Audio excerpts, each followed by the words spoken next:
Welcome to week 4 of Tracking Trends in Fantasy Football. We'll be going through players' performances through the first 3 weeks of the season and find who has that chance to go streaking, whether in a good way or a bad way. Now, as the season goes on, this will help us find some of those players in fantasy football with those consistent hit or miss rates. So today we will go through the quarterback, running back, wide receiver, and tight end position. We'll see who's starting off hot and who's just not. Now, you're going to be able to see the hit rates for each player, as well as their average fantasy points per game through the first 3 weeks of the season. Now, obviously, hit rates are calculated on a per game basis, and the average fantasy points per game is considered season long.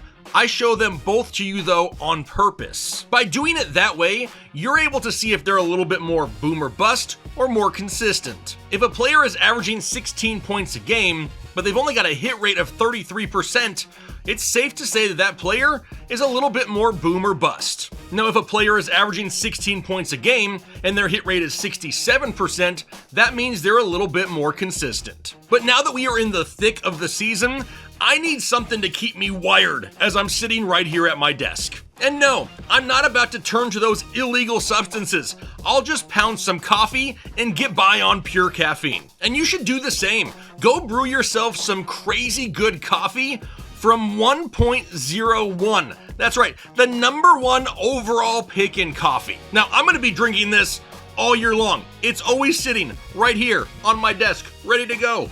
They got the French roast. They got the breakfast blend, French vanilla. They have it in ground or in whole bean. So if you drink coffee and you play fantasy football, this is an absolute must in your house, and I even think the packaging looks cool. So go get your new daily drinker at opzocoffee.com. There's links down below in the description. But okay, let's see how things are looking through 3 weeks of the season, and then be sure to subscribe if you haven't already so you don't miss this show each and every week of the season. Now we're going to go ahead and start off at the quarterback position. Once again, to reiterate, I will go through this every single week. In order to be considered a hit or a miss at the quarterback position, we're looking at 18 points per game. Anything above that is a hit, everything below that is a miss. And once again, we do not include players who play on Monday Night Football. Because this video comes out before that game is played, there's no reason in putting inaccurate information on the screen. They will just rejoin this list starting next week. But let's start off with the quarterbacks who are starting hot. We got Caleb Williams, Jaden Daniels, Josh Allen, Daniel Jones, Jalen Hurts,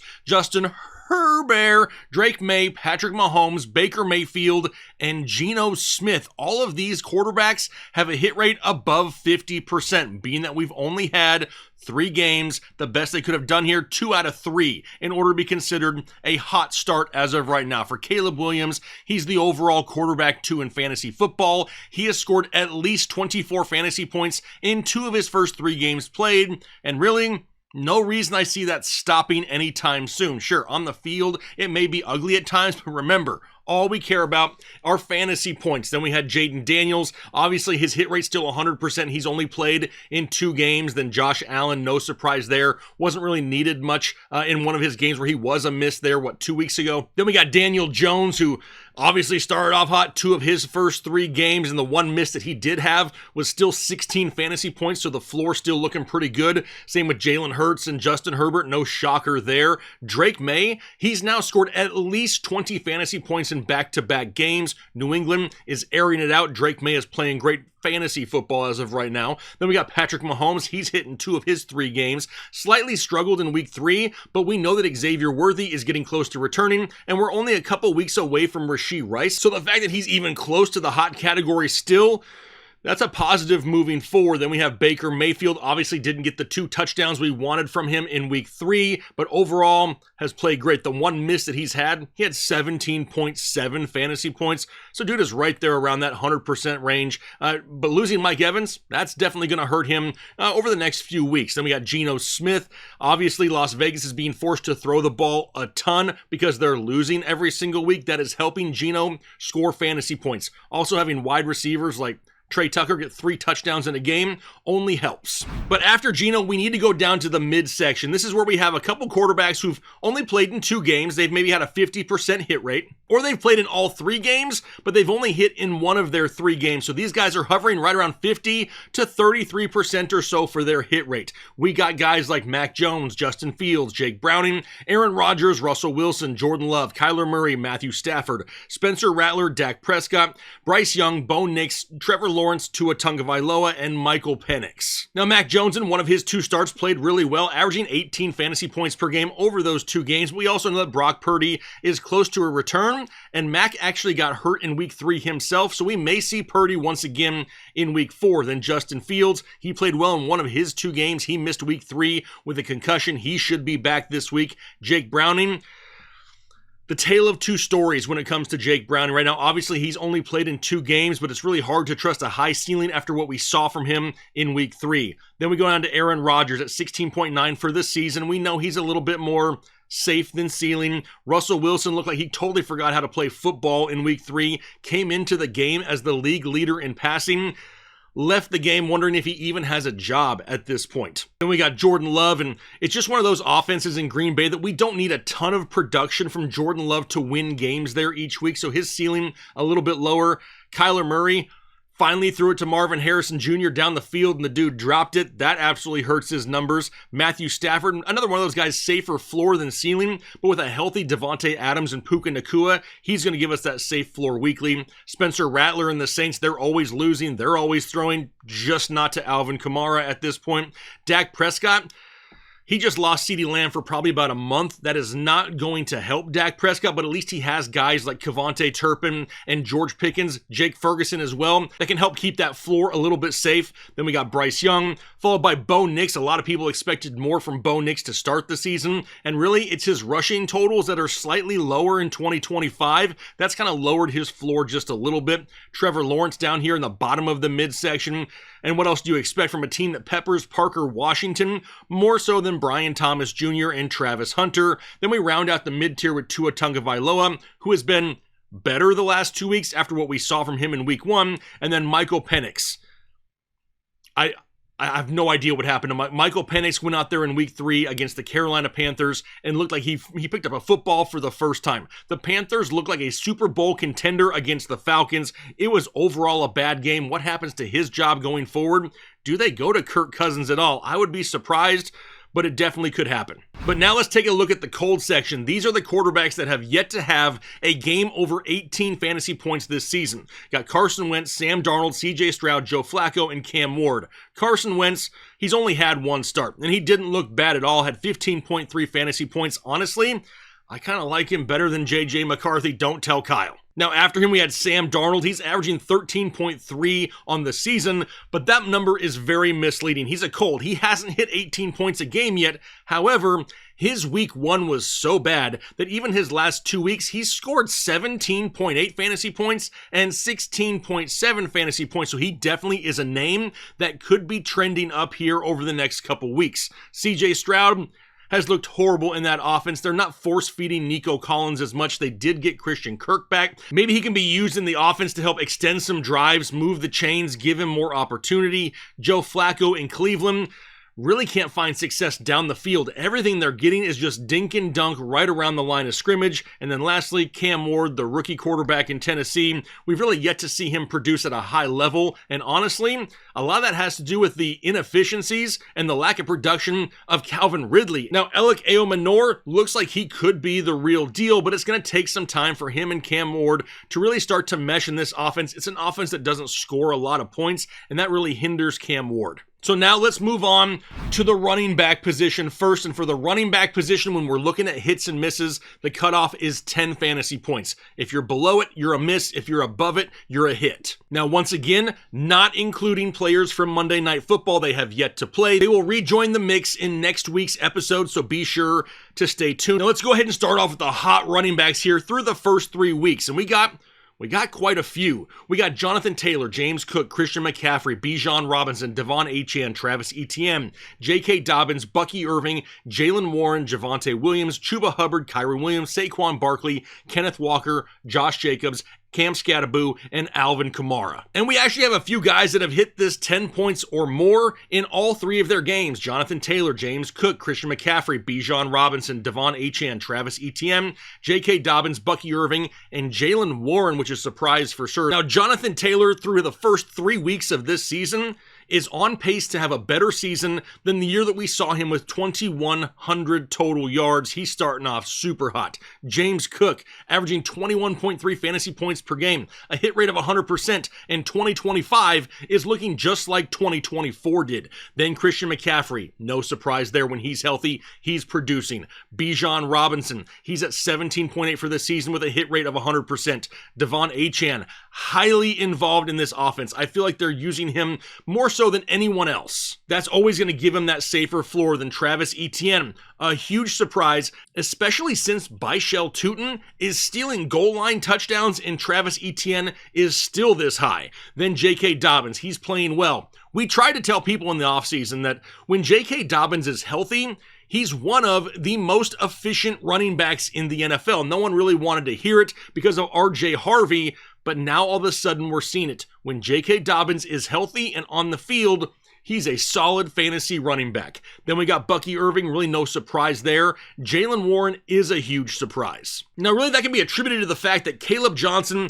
is just non-existent. If he's on the field, he's making a mistake, so Jaylen Warren is racking up a ton of touches each and every week. Then we get down to guys who have hit in 2 of the 3 games this season. Javonte Williams first. He's playing well. No, he didn't hit last week, but when he touched the football, he looks really good. Chuba Hubbard.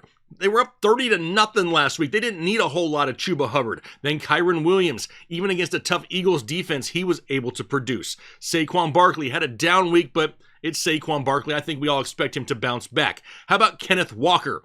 Do you remember all the panic after week 1 surrounding Kenneth Walker? Now, all of a sudden, through 3 weeks, he's averaging over 13 fantasy points per game and has scored 10 plus in back-to-back. I don't hear those concerns much anymore. Then we got Josh Jacobs. Haven't really seen the big game from Jacobs, but with the way this offense goes, the touchdowns will be coming, especially the later we get into the season. And then Cam Scattaboo, obviously he's in line for a huge role now that Tyrone Tracy is going to be out. Cam Scattaboo was all over the field in week 3, whether he's catching passes out of the backfield or running between the tackles. He's going to see a ton of volume. And then lastly, in the hot category is Alvin Kamara. If they would only throw him the football more, he would probably be up inside those players who have that 100% hit rate. Now, for whatever reason, they don't throw him the ball consistently, and he's kind of a verge guy right now, averaging at 10.6 fantasy points per game.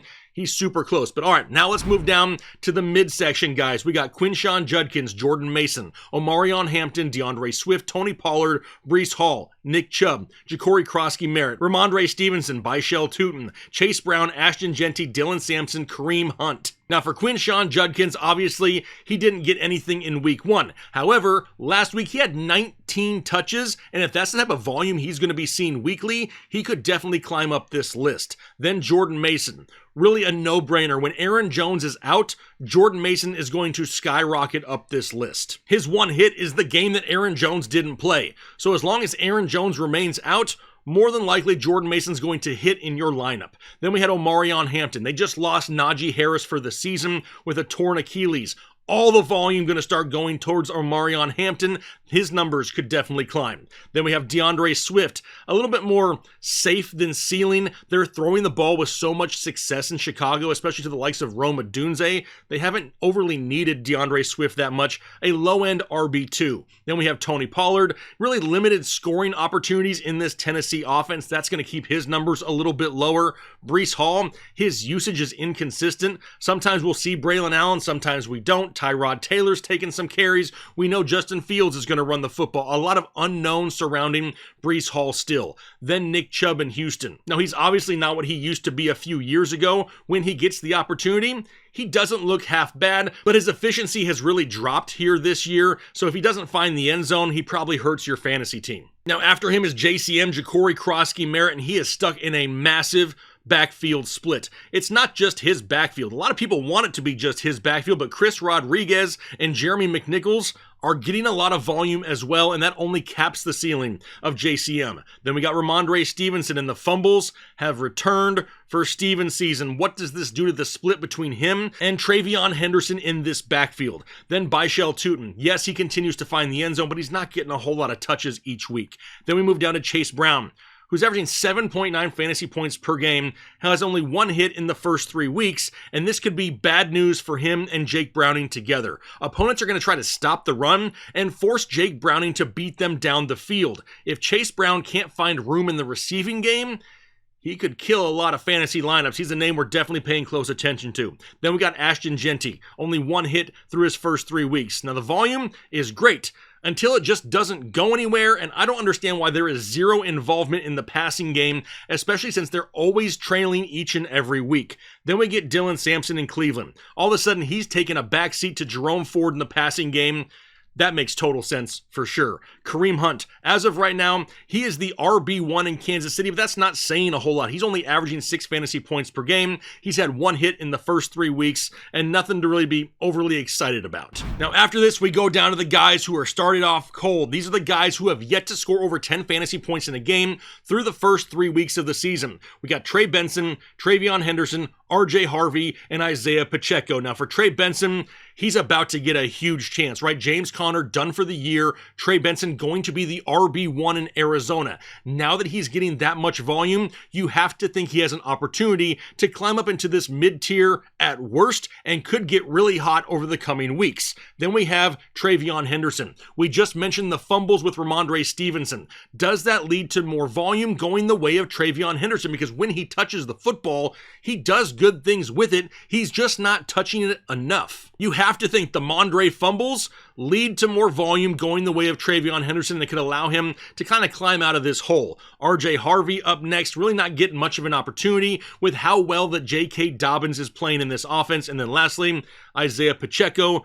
Dude is basically non-existent in the backfield of Kansas City. All the high-value touches are going the way of Kareem Hunt. I don't really understand what has happened to Isaiah Pacheco over the last couple years other than the injuries. But as of right now, there's nothing that states that he's not 100% healthy. He's just 100% not a thing in this backfield anymore. Which takes us through the running back position. Now we're going to wide receivers. Once again, we're looking for those 10 fantasy points per game. That's going to constitute a hit or a miss. And once again, just a reminder, no players from Monday Night Football are included in this list because they have not played yet. They will rejoin the mix next week. But there are a ton of hot wide receivers as of right now. I know it doesn't seem like that, but there really is.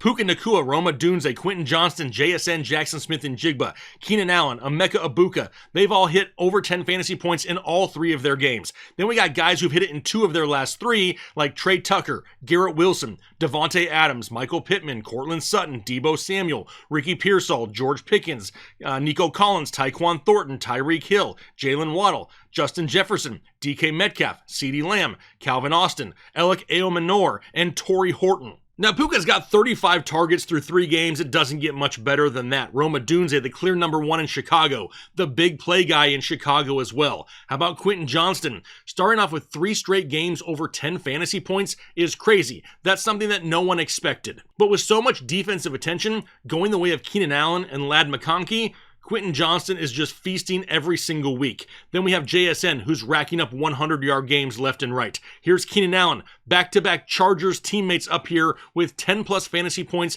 in the first 3 games, and neither of them are Ladd McConkey. That's crazy. But what about our boy Emeka Ibuka? 3 straight games over 10 fantasy points, and now Mike Evans is hurt, and his chances could increase even more than what we've already seen the first 3 weeks of the season. Now, after him is where we go down to the guys who've hit in 2 of their last 3 games played this season. Guys like Trey Tucker. He just had a 3-touchdown game, and he is everything that a lot of people wanted Dante Thornton to be.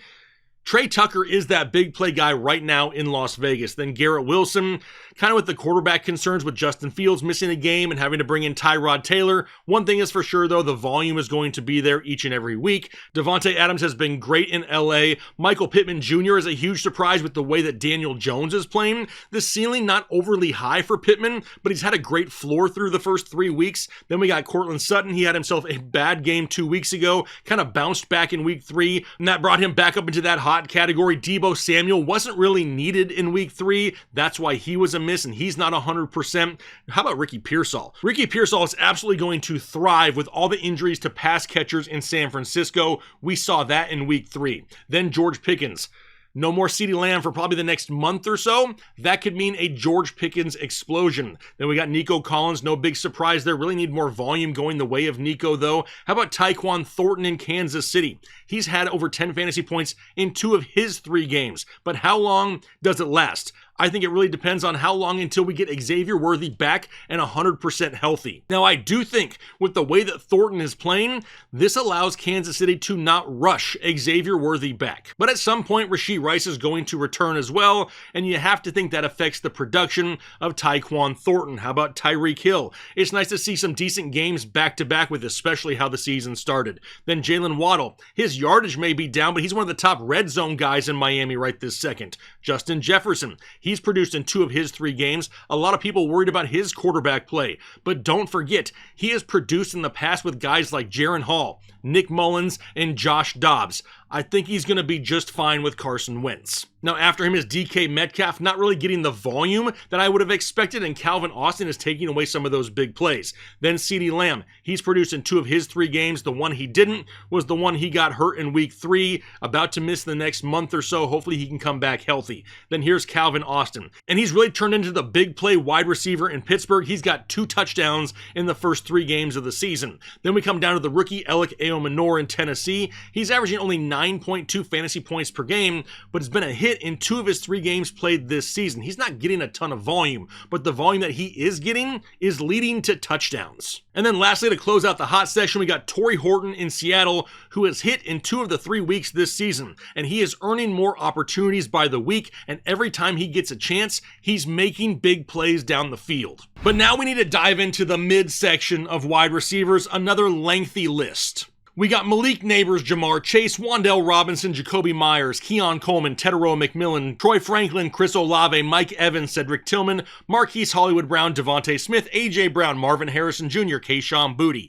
DJ Moore, Kavontae Turpin, Diami Brown, Hunter Renfrow, Ladd McConkey, Khalil Shakir, Romeo Doubs, T. Higgins, and Cooper Kupp. Now for Malik Neighbors, the biggest question mark here is not the play of Malik Neighbors. It's whether or not the Giants go to Jackson Dart, and if they do, how soon do they do it? Because as great as Russ looked in week 2, he looked horrific in week 3. I'm almost positive he had more intentional grounding plays than he had connections with Wan'Dale Robinson, which is stupid. Now, if they do end up going to Jackson Dart, I expect him to really lock on to Malik Neighbors. Then Jamar Chase. And the last time we saw Jamar Chase with Jake Browning back in 2023, he averaged 9.5 fantasy points per game. With what we saw in week 3 from that duo, I'm afraid it could happen again. Then we get Wan'Dale Robinson. And we all know he can soak up targets when he's got a quarterback that's competent. How about Jacoby Myers? He's right here in the mid category because Trey Tucker continues to take away all the touchdowns in this offense. There's not a lot of touchdowns to go around. Trey Tucker is taking all of them. Then Keon Coleman. He's just not going to be needed weekly. We had people last week saying, I can't believe you rank Keon Coleman so low.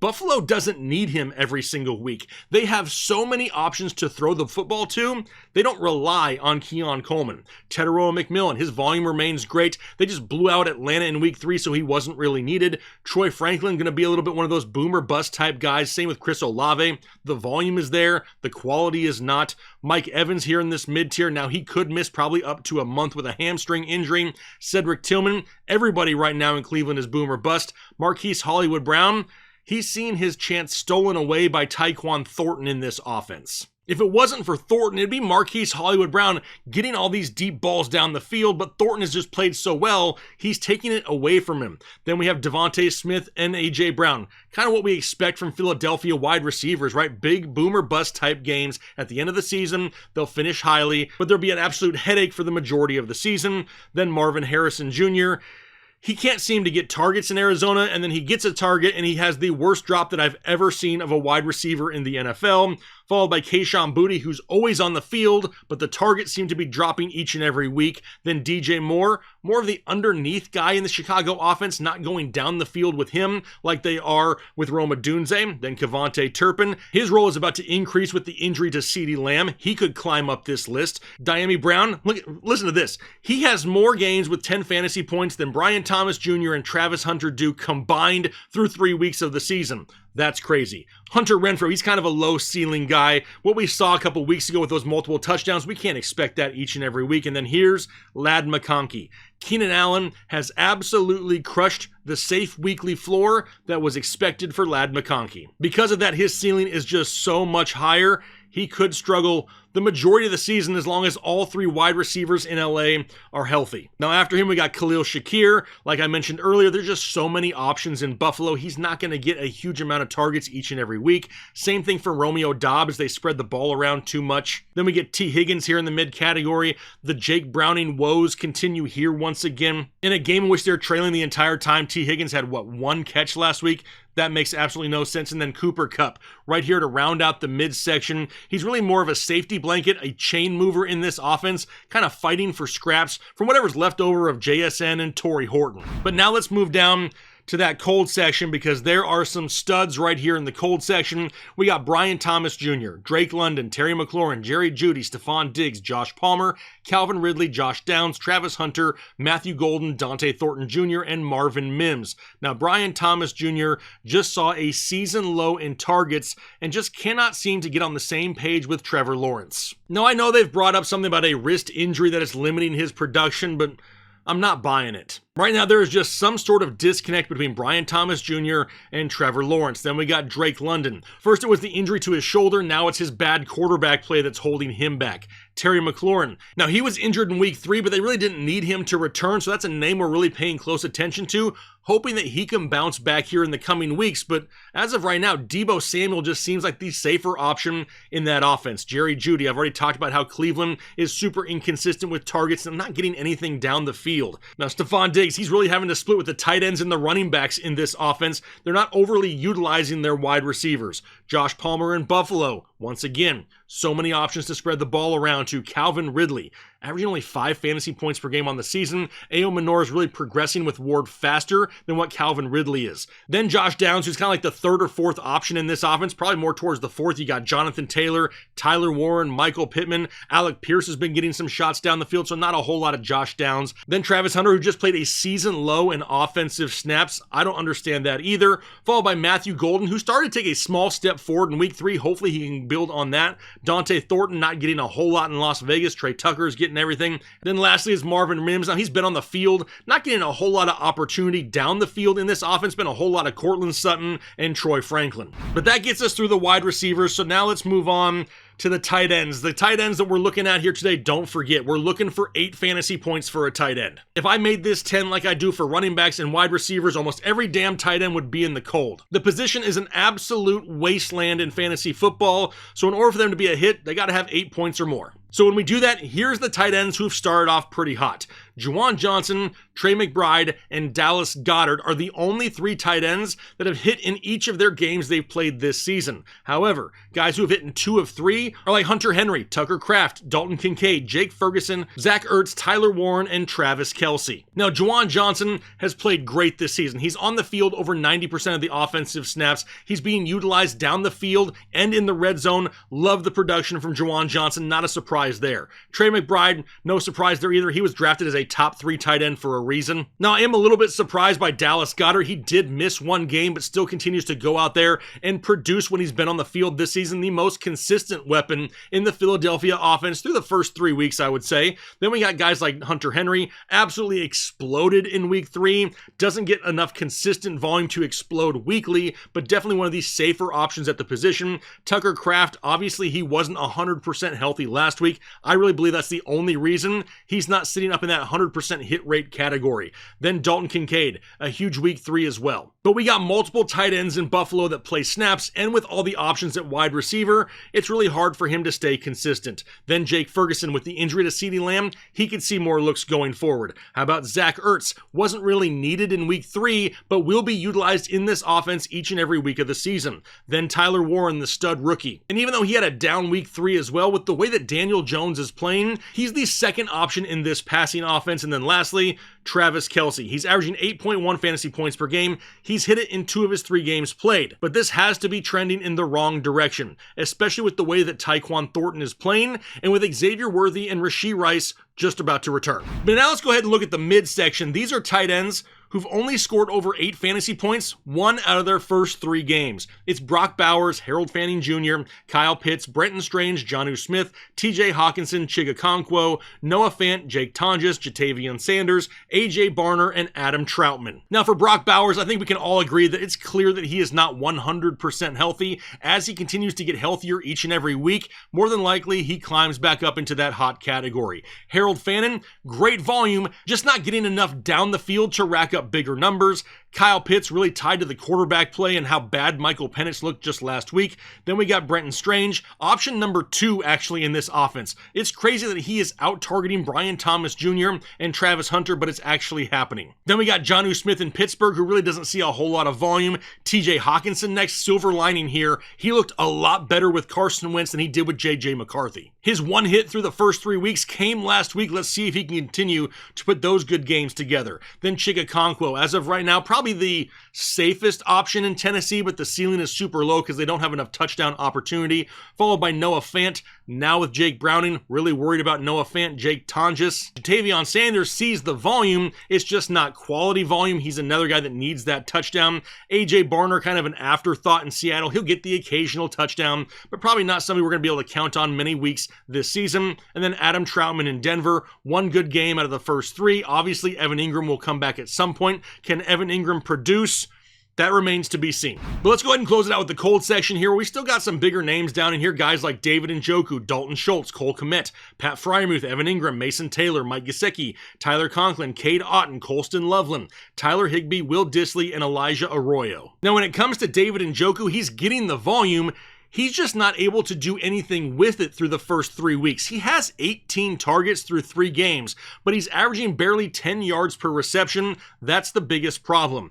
Dalton Schultz, more of a check down option in Houston. Cole Kmet splitting too much with Colston Loveland, and all the other weapons they have in Chicago, he's just getting scraps. Pat Freiermuth maybe getting, 3 targets a week. Evan Ingram has been injured. Mason Taylor finally saw a career high in targets in week 3.